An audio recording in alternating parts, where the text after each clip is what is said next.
Hey everybody, how you doing? Steve Martirano here. A moment before we get into the nitty gritty here. Now, I got to remind you again. You will have our eternal gratitude if you just click that subscription button.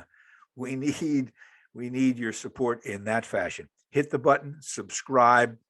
We'll love you long time here on the Behavioral Corner.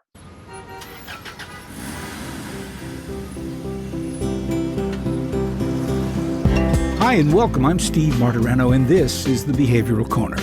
You're invited to hang with us as we discuss the ways we live today, the choices we make, the things we do, and how they affect our health and well-being. So you're on the corner, the Behavioral Corner. Please hang around a while. Hey everybody, welcome again to the Behavioral Corner. It's me, your host and guide, Steve Martirano. And I hope you found us by now. This is the podcast we like to refer to as a podcast about everything, because everything ultimately affects our behavioral health. So we're here, and the conceit is that it's a street corner conversation because we bump into interesting people. The whole shooting match is made possible by our great underwriting partners, Retreat Behavioral Health. You'll hear more about them a little bit down the road. Before I introduce our guests, I make a couple of statements that are fairly obvious. As consumers, we have never had more access to information than we do right now at our fingertips. We can find out anything we need or think we need to know. If we're looking for a plumber or our car doesn't work, we take some time, we do some homework. We just don't go to the yellow pages anymore. Some people think that's wonderful, and it has been a boon in terms of information. Others say there are problems associated with that amount of information. The question we're going to talk about today is, shouldn't we take at least as much time doing our homework if our problem is greater than a clogged drain? If we're looking for mental health advice or treatment, where do we turn? It's not something you look to a neighbor or friend right away and say, can you recommend a shrink or a psychologist? So we're going to take a look at it's really a consumer alert kind of program today. It's a very important process. First of all, identifying that you need help, and then seeking the help and making sure it's the right help. To that end, we have been fortunate to run into an organization called the Living Center of Psychology, and we have their COO with us, Dr. Douglas Polster, to explain what the center does and to answer some of our questions for us. Dr. Polster, thanks for joining us on the corner. You got it. Thank you for having us. Tell me a little bit about your background before we get into the center. Sure. So I actually recently moved back to the East Coast from California, where I finished my postdoctoral training at UCLA in sports psychology, actually, and neuropsychology.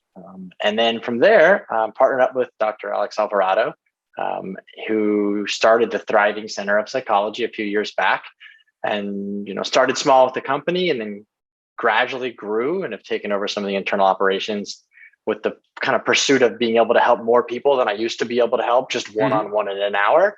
Now I feel like I have my hands on everything to help hundreds and hundreds of people across the country, which kind of makes me feel a little bit more fulfilled.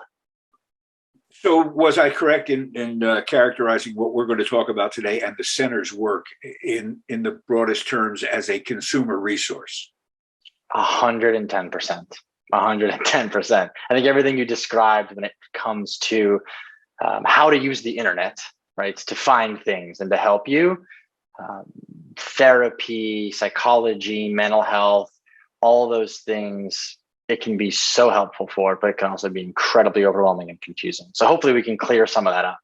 Yeah, one of the things I've discovered personally, and I think it's probably common, correct me if you disagree, is that we think we want a lot of choices, but we really don't. I mean, anyone's ever remodeled a kitchen and found out that there were 4,000 choices for knobs on doors realizes how you can have information overload. Mm-hmm. So let's begin there and talk about what the center thrives to do. The Living Center is trying to make easier for people.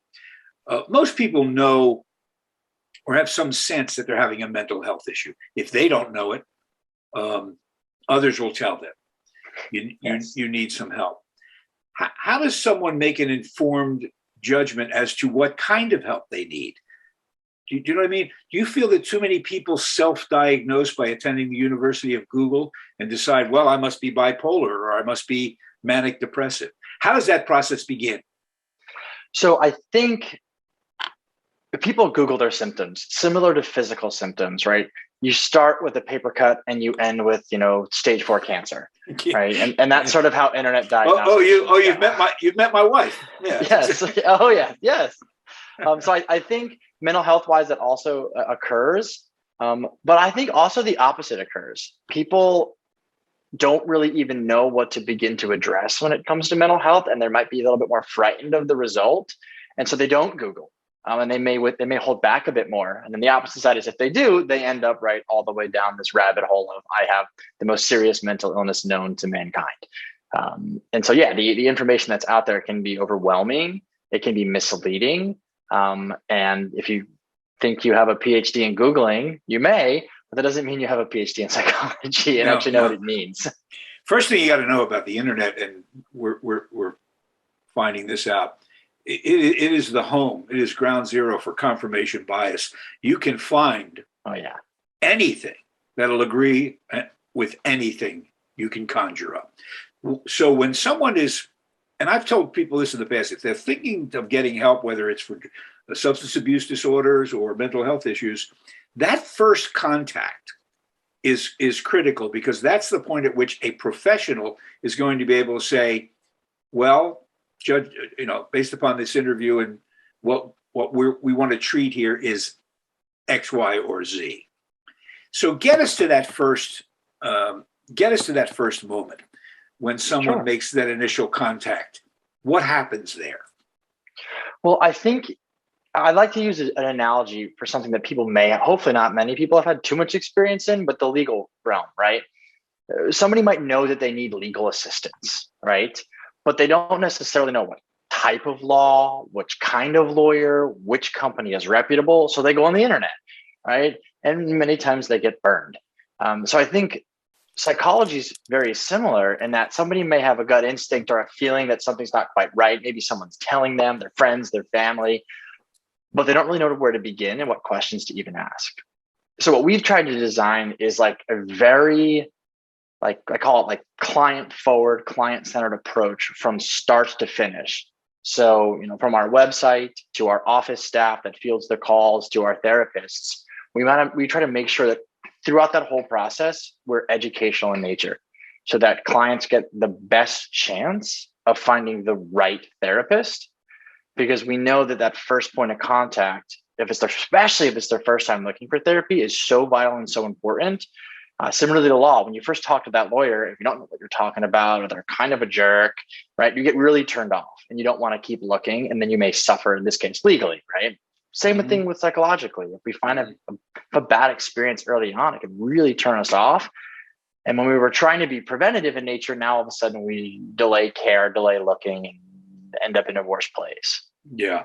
That first foot in the water there, that first toe in the water to try to figure this out is critical. A misdiagnosis at that stage could set things way back. All right. So, and by the way, the Living Center, which you're associated, is a national organization. You've got therapists all over the country, right? Yeah. So I want to just make a quick correction. It's Thriving Center of Psychology. Oh, I'm sorry. That's right. No problem. What am I saying? No problem. So yeah, we're right now, I think we're in about 8 states across the country and continuously growing. And that really stems from, Alex and my partner, Dr. Alvarado, and my vision to make that process that we've just been talking about as easy as possible. And on the back end of the process, right, not only make the introductory piece where you talk to an actual human on the phone, it's not a robot, it's not a text app bot, right, an AI informed source, it's an actual human being, right, all the way to working with a therapist. We really want to make sure that therapists are vetted, qualified, and provide evidence-based treatment. Yeah, I want to ask you about evidence-based treatment. It's another it's another new buzz phrase we're hearing a lot. Yeah, and I've been to the site, and every physician or psychologist that's on there has an extensive background, at least there on the page. So this isn't just anybody's resource. All right. So but the goal, simply put, is to get the person who calls the driving center in front of somebody, in front of a professional, either virtually, preferably in person. Let's turn it around now from the patient's perspective. What typical mistakes do they make when going into what is essentially an interview process? They're interviewing somebody for a service. So what mistakes do we make as consumers when confronted in that situation? First, I want to tell everybody out there that is a consumer of therapy or wants to be a consumer of therapy that the mistakes you may be making are not your fault. Mm-hmm. We have put up a very opaque walls around how to get help, and some of the websites that are designed out there are unhelpful. So most of the time, it's actually not your fault, right? So hopefully, through this conversation today, we can educate people a bit more to help them through those conversations. The first thing I tell people is make a call. You don't have to go to therapy. You don't have to need therapy. You don't have to like the person you talk to. The first step is making a phone call, or even just sending an email to set up a phone call. Just try it out. That's the beginning of the process of getting help, right? Getting better. If you don't call someone, if you don't email someone, if you don't text someone, then you can't actually even venture into a conversation to know if it's for you or not. So I think that first important step can be very challenging and a lot of times fear-driven to hold back from it. But if we get there and we actually get on the phone, even if it's with the front office, then you might be able to get a couple questions answered, feel a bit more comfortable. And then when you get in front of the doctor, I say, even if it's not our organization, it doesn't matter where it is. I would always ask for a complimentary or free sort of 10 to 15 minute, we call them consultations, but it's basically an interview, as you mentioned. And when you get in that 15-minute interview, well, first thing I'll know is it's not therapy yet, right? But there's a couple things to keep in mind. I think one of the primary ones is, what's the vibe you get talking to this person? Do you feel comfortable? Do you feel like they're listening to you? Would you feel comfortable opening up to them gradually? If you don't have that feeling after the first session, none of the other kind of variables really matter to some degree. But if you do have that, I would ask the clinician, hey, I've either been told I need therapy or I think I need therapy. What do you need to know from me to help understand that better?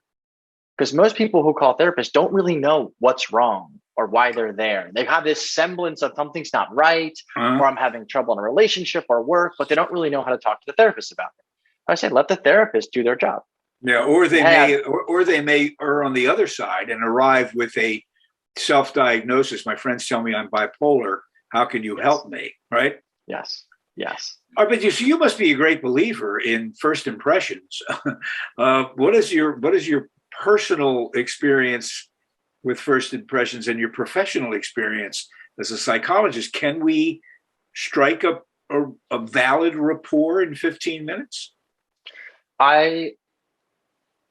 Let's phrase it the negative way. We don't know how valid the rapport is in 15 minutes, but I think it's very easy to figure out if it's not ever going to happen, right?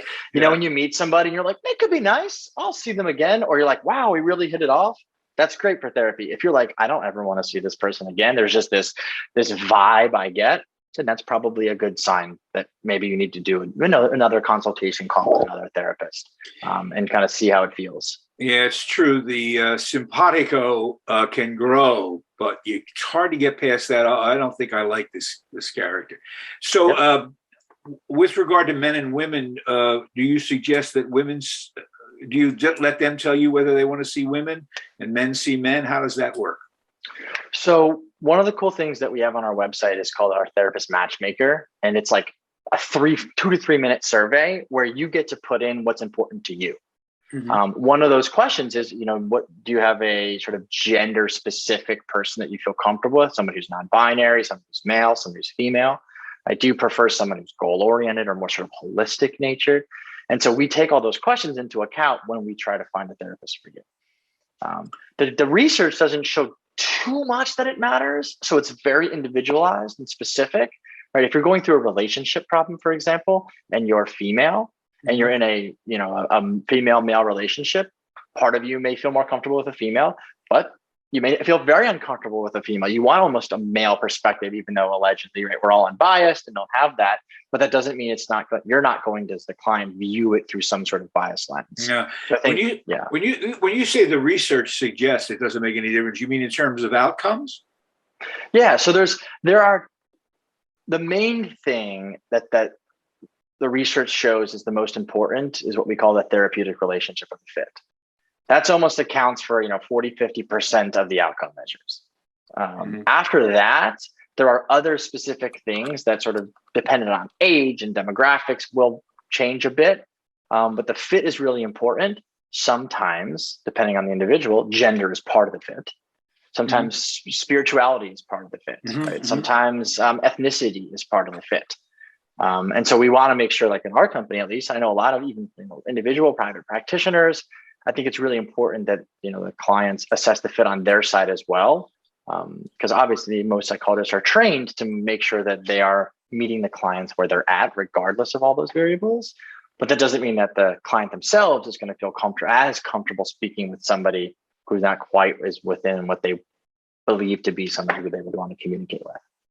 Our guest is Dr. Douglas Polster. He is COO of the Thriving Center for Psychology. As you can hear, it's a place, a gathering place of clinicians like himself and others, but more, it's a resource so that you can make an informed decision about A, do you need help? And B, can this person provide it? Okay, so I've met you.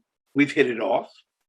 Now by the way, before we get to that, most people, it's funny, most people will say to the TV repair, or not the TV repair guy, we don't repair TVs anymore, we throw them. But if the washing machine breaks, you'll get, free estimate. It's always in the ads, free estimate, which relieves a lot of anxiety for people. It never holds up, to say the truth. But so what sort of questions should we ask during this initial process concerning things like insurance, private pay, and costs? Great question. So I think the first question to ask is about cost. I truly believe that, because the person could be a great fit, and if it's way out of your budget and price range, then you're kind of wasting your own time. So I think that when it comes to cost, there's sort of two sort of bifurcated routes, right? There's insurance only, and then there's cash only. Or we call it cash credit card, but you're not covered by insurance. One of the things, though, I think people don't realize, and I hope that your listeners sort of, if they're going to explore therapy, talk to their providers about this, is if somebody has out-of-network coverage, so they have a PPO plan, right? Dependent upon some of the things in their plan, deductibles, and then reimbursement rates, they might be able to go the quote-unquote cash pay route, and after a couple sessions, get a lot of money back. 50, 60, 80% of what they were spending, because they have good out-of-network benefits. So I had a client recently who had a $500 deductible out of network. And so once he met that, he was able to get, I think, like 60 or 80% of his money back that he spent. And I think that is the one place where I think as a practice, as a psychology, that we're not very good at educating our clients about that. It's one of these either or scenarios. So I think the first thing to do is ask about that. Yeah, well, I guess you could be forgiven for not being good teachers of that, since you're learning as you go along about who's going to pay for what and under what circumstances. Yeah, it's bewildering. I will say this, and again, you're the expert. Tell me if I'm wrong. For people who find that process bewildering, it's in your interest as the professional, because that's where your money's going to come from, to understand and explain what the potential patient has in terms of coverage, whether it's out of pocket or insurance. So I think that thing, while confusing, can take care of itself, because money's funny about that. It finds out where it's supposed to go. Before we leave the issue of cost, I guess I know the answer to this. What does the evidence suggest is the relationship between cost and efficacy? I mean, do you have to pay more money to get better quicker, or what? Well, how's that work? Not typically. And, one of the things that, I tell our office all the time is, if we can't help somebody for whatever reason, cost, fit, and all that, like one of their jobs is actually to help people understand where to go. Because again, back to that fit concept we had, as long as you're buying what your therapist is selling, as long as you have a good relationship, you're going to make strides. Now, I guess we might get to evidence-based in a moment. The type of therapy they do is also a big factor. But whether you paid $1,000 for therapy or a $2 deduct, copayment, as long as you have the good fit and the right evidence-based treatment, you're in good hands. I tell people this very often. It sounds odd and counterintuitive, but don't worry about the money right now. Find somebody that you think can help you. And you'll the other stuff will work itself out. Let's talk about some of the techniques. People have no idea, what cognitive behavior theory. They think they do, but they don't. Or should they be asking those questions early on about what techniques you employ? So the short answer is yes, but I know the long answer is exactly what you just described. As an individual not trained in therapy, you don't know what those words mean. Mm-hmm. Right? Like you're not expected to. When I train physicians and talk to them about CBT, and not by psychologists, so they don't know anything about it either. So I think, to keep it really easy and surface level, when you're going to that free consultation, you say, I think I would ask the therapist, do you provide evidence-based therapy? Right. And I say, don't listen for what they do. Listen to how they explain it. Do they hem and they have, a lot of things are evidence-based that aren't really considered that. Or is it like, yeah, I do cognitive behavioral therapy. And because you presented with anxiety, we would start by, looking at your thoughts and see how that influenced how you feel. And we'd go from there. Oh, okay. That's very confident. So I think you can kind of have a little bit of soft understanding when you bring that terminology up. Here's the problem that presents itself immediately. And you've led beautifully into it. The phrase evidence-based anything. This is not the golden age, Dr. Polster, of science, of evidence. One man's evidence is another man's lie. You're making that up. Yes. So how do you understand that term, evidence-based treatment? So at its core, it means, again, the big S word, science, right? Scientists, right? Researchers that are psychologists have looked at a series of presenting problems, anxiety, depression, eating disorders, right, trauma, and have said, let's bring people in, let's give them different types of therapy and see who gets better, right? And the ones that consistently get better, given all the constraints of the experiment, are then considered evidence-based. They've tested them. There's evidence that they actually work. And therefore, they're now called evidence-based treatment. Mm-hmm. So that's probably the very simplest way to explain it is we've tried it, it works.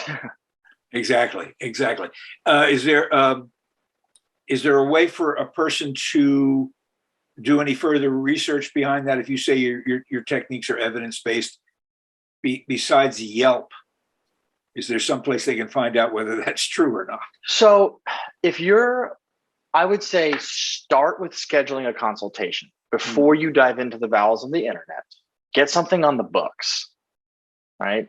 Then, since you're going to be talking to a professional, hopefully within a few days to a week, then you can go back to the internet and say, evidence-based therapy for trauma, evidence-based therapy for depression, evidence-based therapy for anxiety, like that. And you may see some common terms that come up. And spend 15 to 20 minutes looking just for the common terms. Like you mentioned, CBT, cognitive behavioral therapy, ACT, acceptance and commitment therapy, now CPT, cognitive processing theory. Right? There's all these acronyms, right? So you might see a couple of those. And then when you have the consultation, now you have at least a couple words and terms to ask about. Hey, doc, I've been feeling anxious recently. Sure. I've heard about X, Y, or Z. What do you think? No. Right. And now you're talking to the expert. If a clinician suggests to you that he's had great success with crystals, holding crystals, you may want to do a little research and find out. I mean, we're not suggesting that can help some people, but how much evidence is there that it, And so that's just sort of common sense that I don't think people think about when it's like a clogged drain, but they don't think about it when they're in front of the doctor. Yes. A couple of other points here. Should you the difference between a psychiatrist can prescribe medicine and a psychologist cannot? Is that generally the case? That's pretty much the case. So psychiatrists are MDs, they go to medical school. Mm-hmm. Psychologists are either PhDs or PsyDs, they go to graduate school, they get a doctorate. Without confusing people too much, there are some areas where psychologists, right, the PhDs and PsyDs, not MDs, can prescribe as long as they have an extra like master's degree in basically psychiatric medication. So there are some states, and I believe maybe the military, where psychologists can, but yeah, it's a general rule of thumb. If you need medication, you go to a psychiatrist. If you want therapy, you go to a psychologist. Right. I ask that so that people understand that even no matter what the case ultimately is with regard to medicine or medicine, if you get in front of the right person and they cannot prescribe, they will make sure that your treatment involves someone who can prescribe. So you shouldn't go in looking for a shrink or a psychologist. You should look for somebody you think can help you. There's so many more questions about this, because as I said, if you don't make the right choices, early on, you're going to be spinning your wheels. And unlike trying to get your drain cleaned or your car running, the problem could be exacerbated by the process. So the more you have prepared going in, the better you are. Let's I'll sum it up here with this one. Now, okay, we got along initially. You've taken I guess you take a complete medical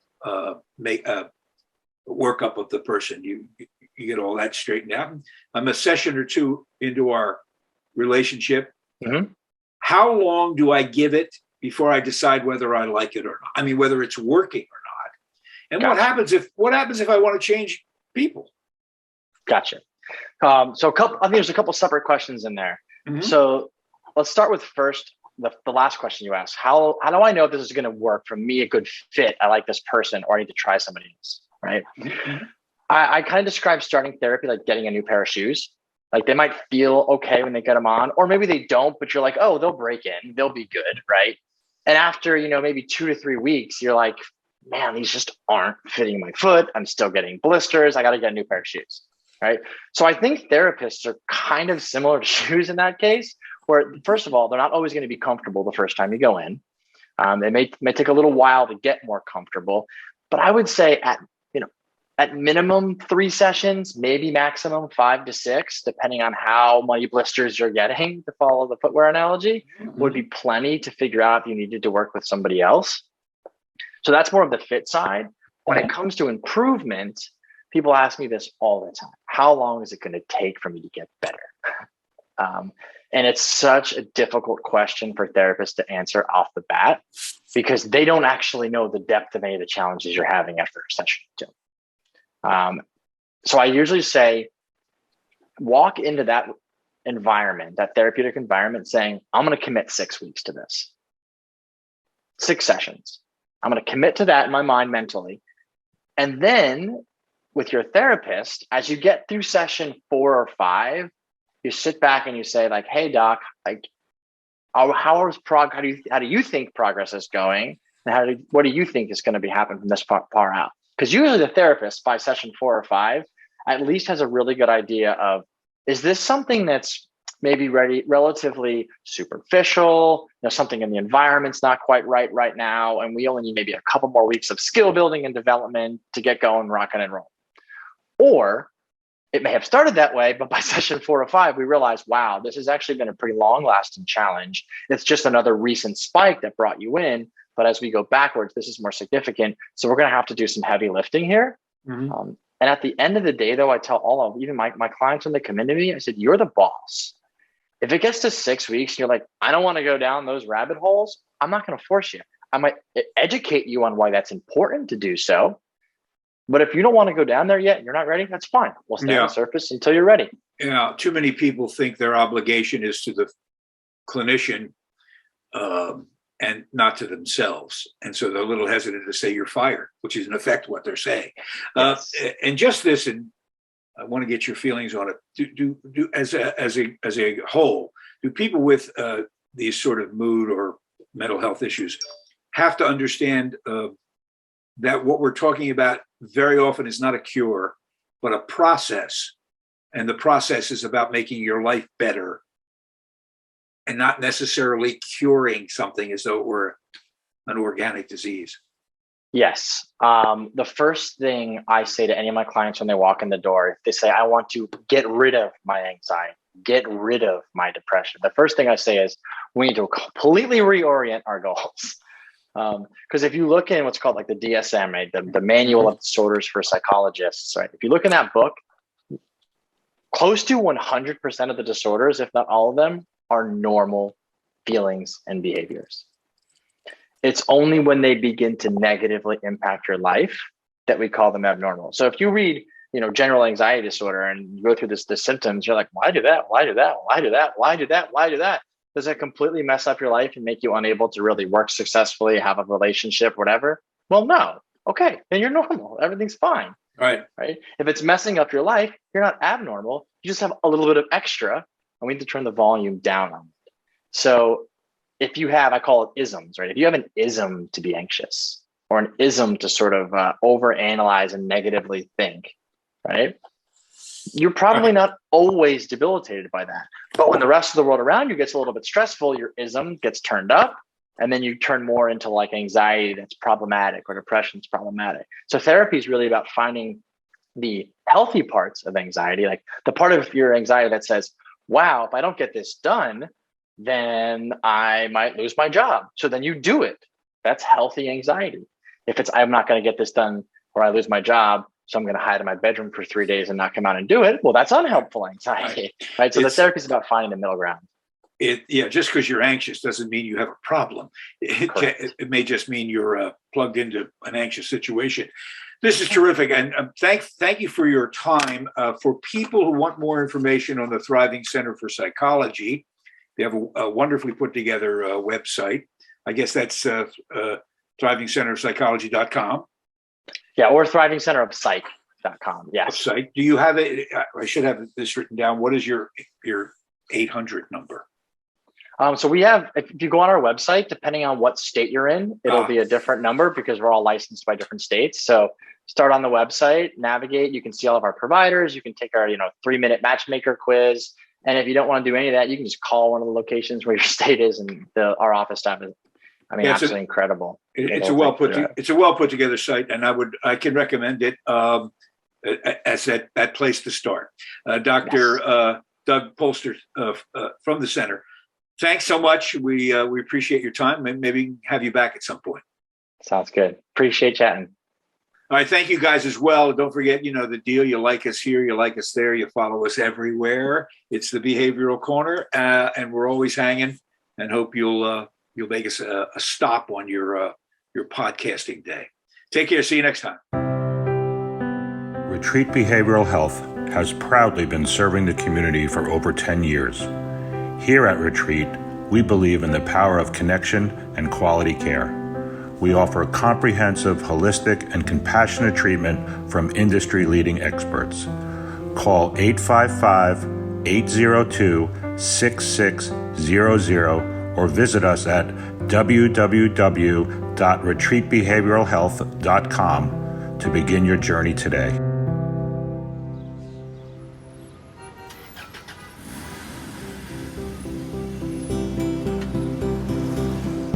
That's it for now. And make us a habit, hanging out at the Behavioral Corner. And when we're not hanging, follow us on Facebook, Instagram, and Twitter on the Behavioral Corner.